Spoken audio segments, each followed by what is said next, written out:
Morning guys, this is Rick. I hope you're having a great day. Alright, in today's video, this is just like a little personal video log. So, I have an important question to ask you. This may have been on the minds of many people before me. Have you ever laid there at night awake, worrying that your screws might be too heavy? Well, that question visited me earlier this week. This is my screw and hardware collection, and up until now I've always kept it in these little divider tray thingies with a little lid on the front, like little organisers. And the other day one of these broke, and the little plastic thing that was on there that clips onto the lid broke off. And I figured, because I always stack them upright, and there's no way I was going to be putting this thing upright with the potential of this popping open, because there are thousands of items in there, and if they were to spill out it would be a nightmare trying to sort them all out because they are all compartmentalized. So I decided to get a new divider compartmentalized organizer thingy. I'm sure they've got a better name than that, but this one's made out of metal and it comes with two trays. So this tray sits on there and it's got these little individual boxes, so that if you just want a specific type of screw you can just take that with you rather than the whole thing, which I will imagine is going to be extremely heavy with all of the screws and hardware that I put into this. But I was very impressed with this. It's made of metal, and it's like a suitcase for screws, and you know, it's got larger compartments there in which I can put some of my larger hardware pieces, and then obviously the little compartments for all the individual different size screws. So that's pretty much what I'm doing this afternoon, or well, yeah, for the next couple of hours at least. I'm just trying to sort everything out. It's a good opportunity to sort everything out as well, because quite often with toolboxes and things as well, everything starts to get mixed up, and every now and again you kind of need to sort your toolbox out because you've got all sorts of bits in there that shouldn't be in there. So it's a good opportunity to do that. So whenever I have a project on, or whenever I do a project or disassemble an old project, I always keep the hardware. So I will always keep, you know, these are a lot of these screws here. There's a mixed bunch, but they're all of a similar size. But these would have come from the old van design. Every time I take everything apart, I put it all in a pot and then I sort them out into these compartments, which in the eyes of many is probably quite sad, but screws are actually really expensive. So you know, just kind of saving a bit of money, and obviously, you know, if you've got a perfectly good piece of hardware here, why throw it away? There's no point. And it also means you've always got them on hand, so you know, whenever you need a specific piece of hardware for a specific thing, the chances are you'll have something that will fit the bill. So it's all good. So anyway, I'm going to settle down with a cup of coffee, I'm going to listen to some audio books, and just chill out and do some sorting. There we go. I managed to empty two of these, so that one's done, and that broken one over there is done.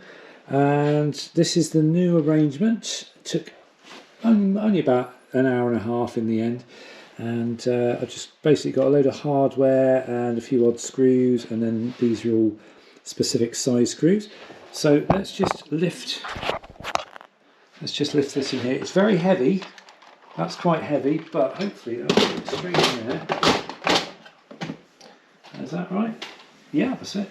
And then if we get the lid shut, I'm curious to see how overall heavy this is, and I need to make sure it's not going to all fall out when I... Oh, that is heavy. I'm going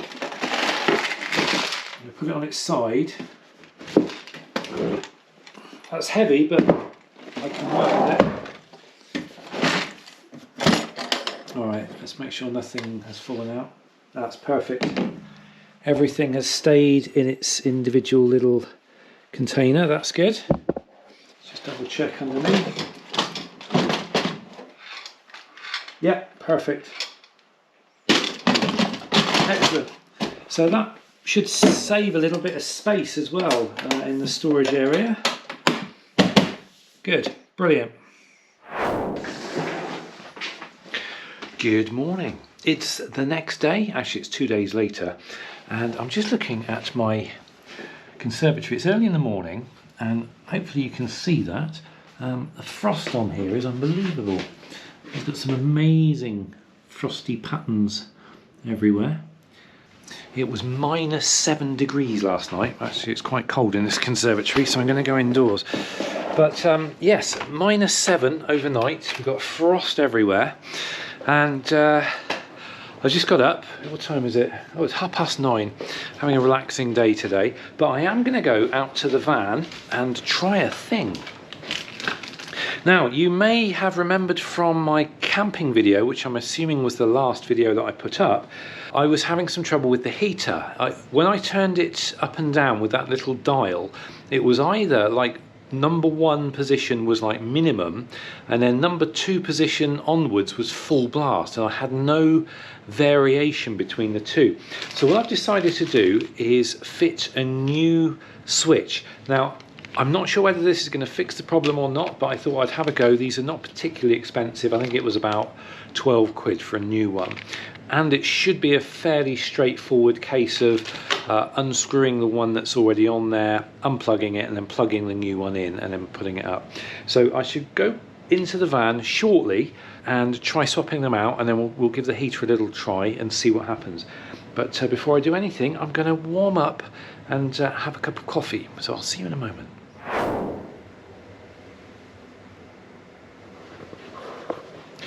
Thought I'd put my Christmas lights on as well.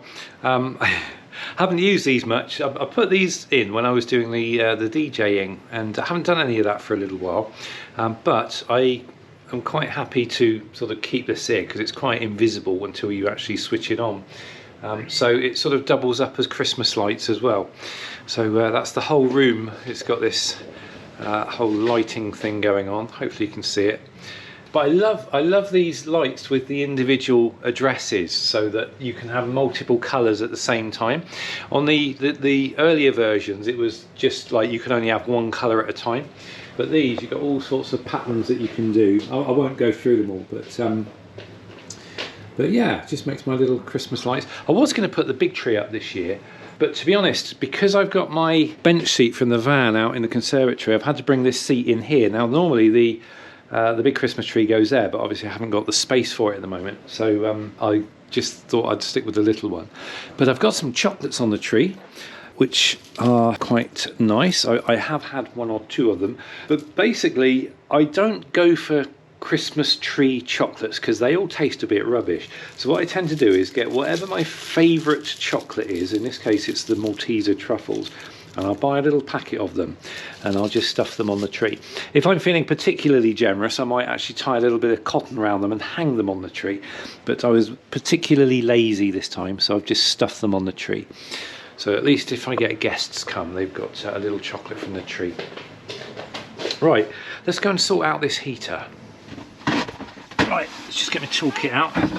Crikey, I couldn't open that side door. When I went to open it, all the rubber had stuck to the bodywork. So it took a little bit of prising off, but it's got there in the end. Right, let's stick it on my pillow here. And let's see what we can do. So hopefully it should just be a case of undoing those 2 screws.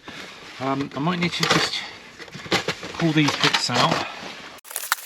And as you can see in there, there's an empty cupboard, but if I, let's have a look, there we go. If I take out these little upper bits here,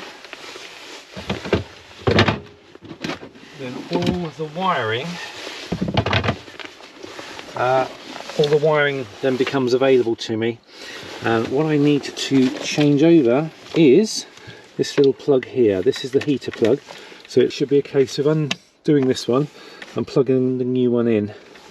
So I think what I'll do first of all though, before I start unscrewing anything, is I'll just unplug the old one and plug in the new one, and just to make sure it works. So here's the new one, here's the old one.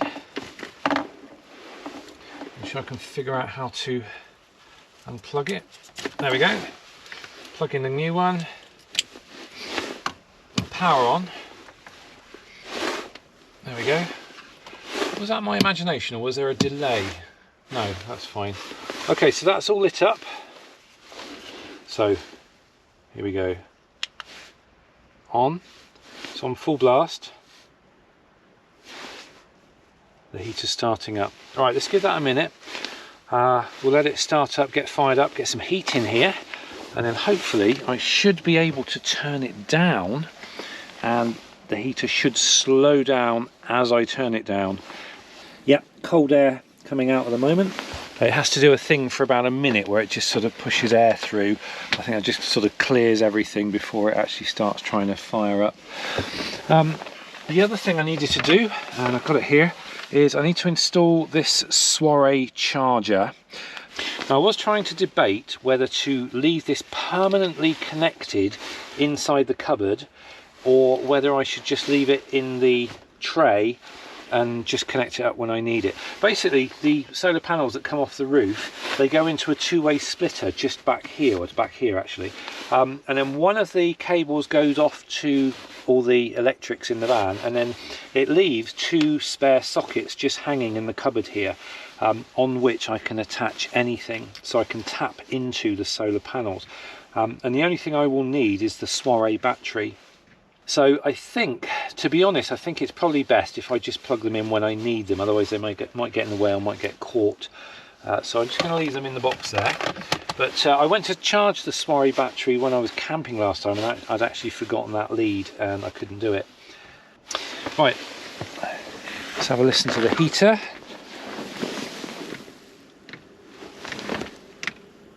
Right, so there's the pump doing its thing. So it is on full blast at the moment, and I'll let it stay on full blast. Let me just shut this blind across, because it's just a little easier to see things. Quite why that's got so catchy, I don't know. So there we go. This is on full blast. So just waiting for it to start up. I'm also trying to test the smell. When I was in here the other day and I had the heater on, I could still smell that sort of burning diesel smell, and I think it's because I had the door open, so I made sure the door is properly shut this time, so I'm hoping I don't get that diesel smell. If I do, I don't know what to do about it, if I'm honest, because as far as I'm aware it's all sealed and there's not a huge amount I can do. There we go. You can hear it's starting up, it's clicking. So there we go, that's fired up. Still cold air coming out, but that will get warm any second now. It's lukewarm now. Yeah, it's starting to warm up. So I'll just give that a few minutes to get the place nice and warm, and then I'm going to try turning it down and seeing whether it either just drops to minimal or whether it actually goes down incrementally. Obviously I'm hoping for the incremental option. If that doesn't happen, then to be honest I don't know what to do. I have got, there we go, that's nice and warm now. I have got another controller which is like the little TV screen controller, but I actually don't want the TV screen controller. They use more electricity and they light up the whole place as well, and I'd much rather have the dimmer light of the little manual controller. Yeah, there we go. So that's coming out nice and warm now. So that's doing what it's supposed to, and I am happy to report I can't smell any of that burning diesel smell. So that's good. So that's two good things happening so far. Now I don't know if I start turning this down now. Let me just put you on the stand again. Now I don't know, I'm going to assume if I turn this down it'll slow that down, unless it has to be at a certain temperature before it goes down. I don't know entirely how these things work, but let's have a go at turning this down. Hopefully you can see that. So down to about halfway, and it hasn't made any difference to the speed of the motor. So let's go down to level 4, no difference. Level 3, just give it a second, see whether it needs a moment to catch up. No, that's still on full blast. Okay, level 2. Nope, still on full blast. So I wonder if it's a thermostat thing. I wonder if I warm this in my hands. I'm going to leave that on level 2. Just going to warm this up. See whether there is a temperature sensor in this that is affecting the performance. Say level 2 is, I don't know, 16 degrees. If the temperature isn't 16 degrees, it's still telling the heater that it needs to be up to 16 degrees before it goes to the sort of the maintenance speed. I don't know, I'm purely making this up as I go along. I have no idea how these things work. It's a bit of a mystery. So if I just want to leave that on 2. Just warm this up. I'm trying to warm it up without hitting the off button. Tell you what, let's warm my hands up. And then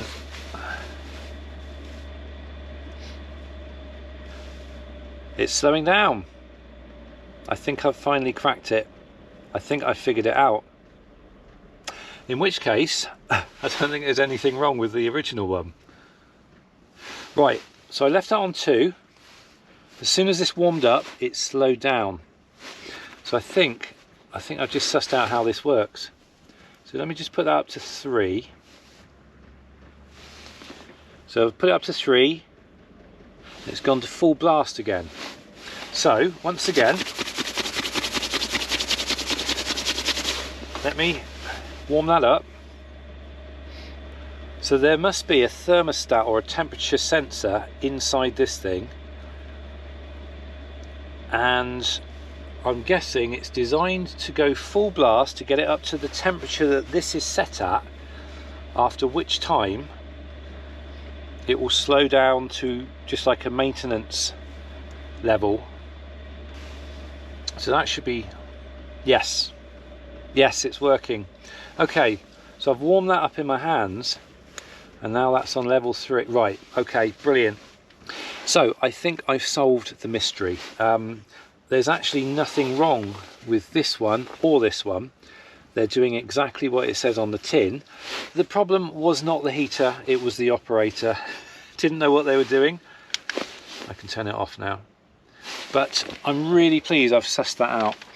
So in the summertime, hopefully when we haven't got all these frozen, you know, temperatures around, that should work pretty much like the way you expect it to work.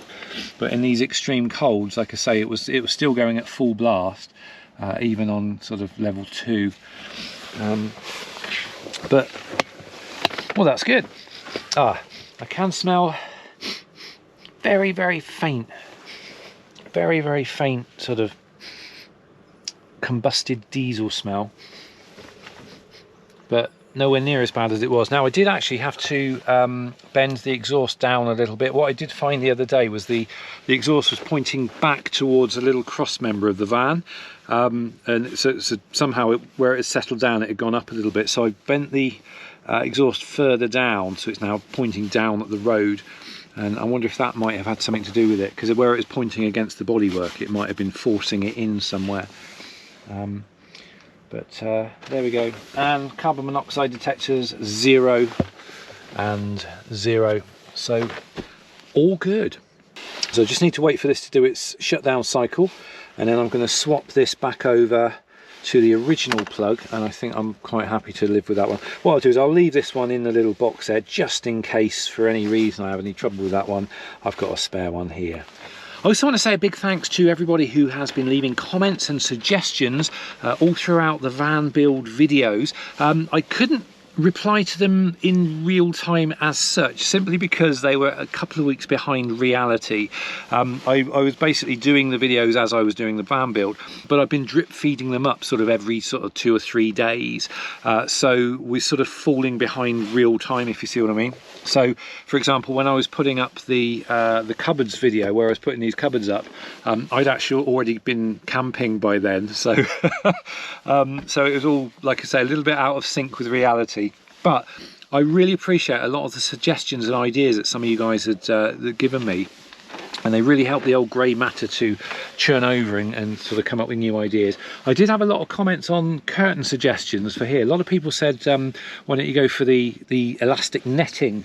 And I thought that's actually not a bad idea, although in the end I went for these actually work beautifully, and this is 4-way stretch material, and the secret to making them work was to make the pockets on which these wires go through, make the pockets really big, and then that way they're not rucking up and they don't actually catch on anything. And I thought that's really good, because obviously if I'm keeping all my clothes in there, you know, don't really want my pants on the show, so I thought it would be nice to actually block them off. And so yeah, so I've ended up with these little grey curtains. They work beautifully. And like I say, they don't look too shabby at all, and because they've got wires at the top and the bottom, if anything falls against them, it's not going to fall out. They actually just fall against the curtain, which is sort of the whole idea. And also the little curtain down there, used the same material, just to hide away the little loo down there. And this is a great material. It's very, very stretchy in 2 different directions, and it's worked a treat, and I'm very, very happy with it.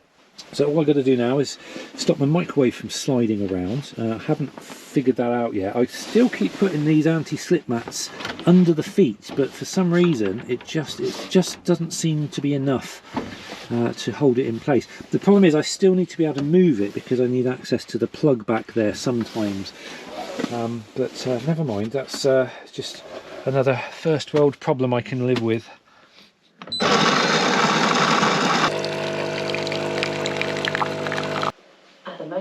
It's -5 degrees Celsius. It's still You can expect a high of 0 degrees. It's still -5 degrees, and it's not going to get above freezing all day. So I'm back in the warm with a nice hot cup of coffee to keep the cold off, and I think I'm going to settle down for the rest of the day. I've got lots of bits and pieces, sort of, you know, those run up to Christmas things to be done. So it's all good. If you haven't already, do feel free to check out the other channel. We've got a live stream running, which is all of our Christmas stories running back to back, which you might enjoy, and so on over the Christmas period. And we've also got a couple of other radio stations running now as well, which is good. It's just like continuous relaxation stuff, and you get to be lulled to sleep with my dulcet voice, which I can't do when I'm grinning. Whenever I do the voiceover recordings, I have to be deadpan serious in order to do the voice, because as soon as I grin or as soon as I smile, my voice goes higher pitched and I can't do it. So anyway, that's pretty much all I can do in this video. There are other little bits and bobs to be done on the van at some point. I've got like a new shower design idea, which I'll make another video on, because I'm going to try to have a shower in the van. Not in this freezing cold, but I'm going to try to build a shower in the van so it's there as an option. But that'll be another video. I also did another video which I promised that I would do, which was a guided tour of virtual reality worlds in an experience called VR Chat. But the video turned out a little bit rubbish, so I actually uploaded it ready to sort of make it public, but I watched it back the other day and I thought, no, this is awful. It just wasn't very good, so I might have another stab at editing it down a little bit, but it just wasn't very good. It was kind of very, very long, drawn out, and there was a lot of head movements, because when I'm recording in virtual reality, every sort of movement of my head is translated as a like camera shake on the video, so it's just not very good. But I might put it up again. I don't know. I might have another little go at editing it. I'm not sure. But the biggest problem for me now is, now the van project is pretty much done and dusted, I'm going to be running out of material for things to make videos on. Obviously with the van build, I had lots to point a camera at, but in general my life is pretty dull. I don't do a huge amount, and it's only when interesting things are going on I feel compelled to pick the camera up and point it at stuff. So if you've got any ideas, do feel free to leave them in the notes below on what I can point cameras at and what I can make videos on.